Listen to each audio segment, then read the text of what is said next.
It's Flying Friday. Last week I looked at the delightful Rio, so let's check out its sequel that came out 3 years later.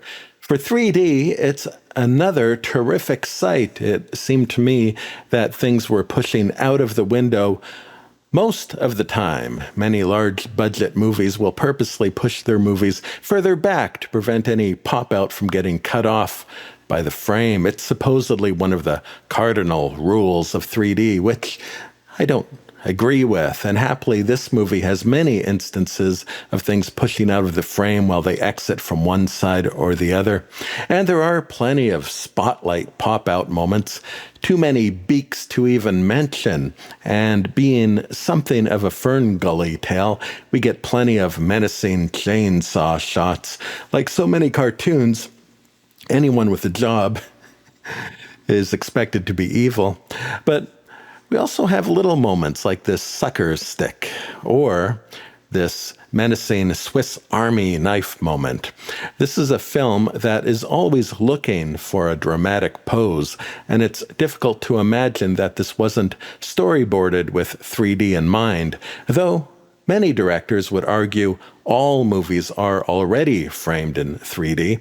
I think it's Nolan that suggests that making it 3D then becomes kind of redundant. I'd argue that it's unrealized potential. I feel 3D has a way of making a frame bloom. Elsewhere in the movie, there's an amazing amount of crowd shots. In fact, the movie blasts open to a confetti display, visually announcing, "Yay, we're a sequel. Check out this victory lap."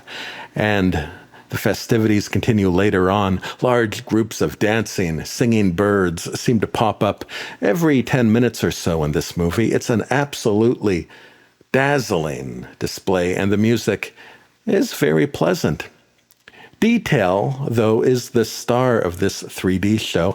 I often say 3D likes a junk pile, but really, 3D likes lots of little stereo details to peek in and peek through. And here, with this jungle, we are constantly presented with this rich landscape of layer upon layer of forest.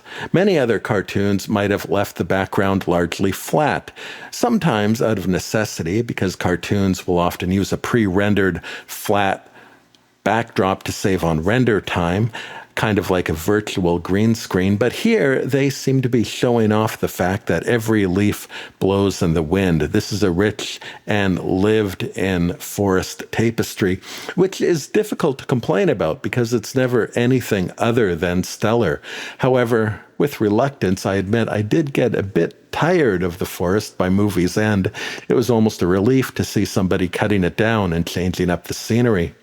Story-wise, it's tough to say anything bad about such a visual delight, but this story is clumsy and never really becomes impactful. So far as I can tell, the issue with this movie was the main character never has a change of heart. Things were done out of necessity as they came up. The bird at the end of the movie was the same bird from the start of the movie. This might have been better told from a different bird's perspective. The musical interludes were always fun. In fact, it's one of the rare movies where I was happy to have the birds break up the plot with an occasional dance. This might even have been better if everything other than the musical numbers were cut out. Not that there's anything wrong with the plot. In fact, I'd say there was a treasure trove of ideas that seemed like they would be more interesting than they turned out to be. In some ways, it actually made me think of a story I heard about Sesame Street. You see, when Sesame Street was first developed, the producers of that show wanted the program to engage with kids. So they would film a group of kids watching the show, which in the days of film was a major expense. And whenever they discovered the kids looking away, they would make an edit at that moment in the program, regardless of what was going on. They would repeat this until they had something that the kids would watch from beginning to end. At the time, they thought they were educating. Later, they discovered they might have been doing the opposite, but regardless, this movie felt like it was edited to that kind of standard. It felt like a series of something news rather than a progression of story. I found it was the 3D that kept me engaged. The story, it was there, it made sense. I probably could relate an outline of it. It was just never the reason that kept me watching. It does have a little to say about the power of being in a group. There is something isolating about comfort, which does make it a dangerous place to be.